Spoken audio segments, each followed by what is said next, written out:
সব তো তোর কাছ থেকে পেয়েছি। আমি তোকে ছেড়ে অন্য কোনো দলে যেতে পারবো না।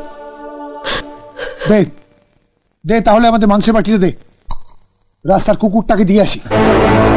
তুই কি রে, ছোট বোনটাকে মাংস খেতে দিয়ে ওর মুখের সামনে থেকে মাংসের বাটিটা তুলে? এত মাংস কে আনলো? স্বপন আর তপন আর চাকরি পেয়েছে, ওরাই মাংস কিনে নিয়ে এসেছে। তোরা এমএলএ প্রদীপ রায়ের 15,000 টাকা ফেরত দিয়েছিস? ফেরত নিলে তো ফেরত দেব, উল্টে উনি আমাদের 10,000 টাকা আরো দিয়েছেন। প্রদীপদা বলেছেন উনি মাসে মাসে আমাদের 10,000 টাকা করে দেবেন।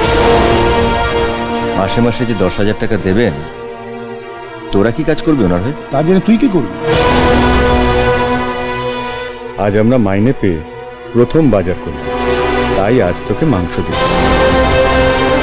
কাল আমরা আলাদা বাজার করব, আলাদা খাবো। আমরা আলাদা খাবো শুনে মা বলে দিয়েছে কাল থেকে আমাদের জন্য আলাদা রান্না করে দিতে পারবে না, তাই কাল থেকে রত্না এসে আমাদের জন্য রান্না করে দিয়ে যাবে। রত্না? রত্নাকে? আমার বান্ধবী।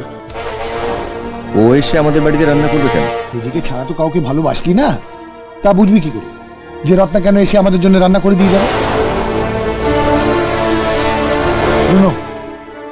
তুই ঠিক করে নে তুই কোন দলে থাকবি। দাদার দলে যদি থাকিস তাহলে ওই সকালে শুকনো মুড়ি, দুপুরবেলা আলু সিদ্ধ ডাল ভাত, আর সপ্তাহে একদিন ওই ছোট্ট মাছ পাবি।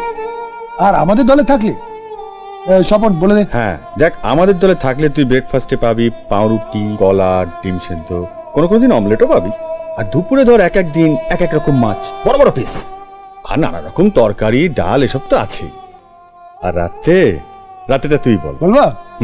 রাত্রে ওই মাংস, লুচি, পোলাও, তাছাড়া মিষ্টি আর পায়েস তো থাকবেই। তোকে 2টো শাড়ি তো দিয়েছি, পুজোর আগে আরো 5খানা দেবো।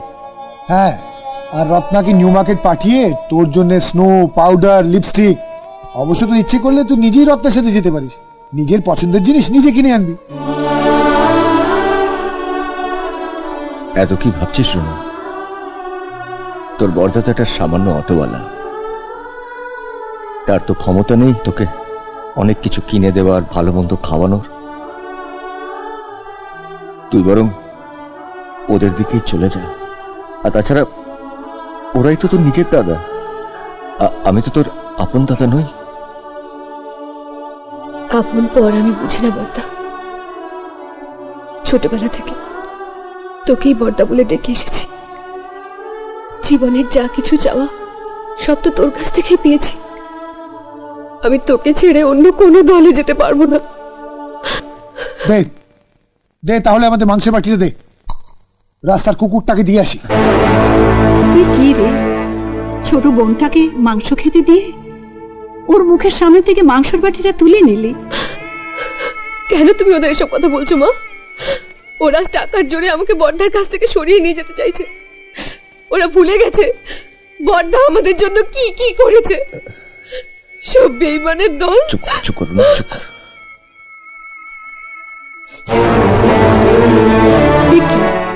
উঠছিস কেন? আমার চোখের সামনে আমার ছোট বোনের মুখ থেকে মাংসের বাটি কেড়ে নেবে, আমি চুপচাপ বসে দেখবো? আমি সামনে পাঞ্জাবি দোকান থেকে রুনুর জন্য মাংস কিনে নিয়ে আসছি।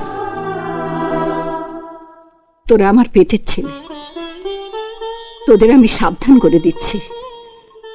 রতনের বুকে যে আঘাত তোরা দিলি, একদিন সেই আঘাত 100 গুণ হয়ে তোদের বুকে এসে বিঁধবে, আমি বলে রাখছি।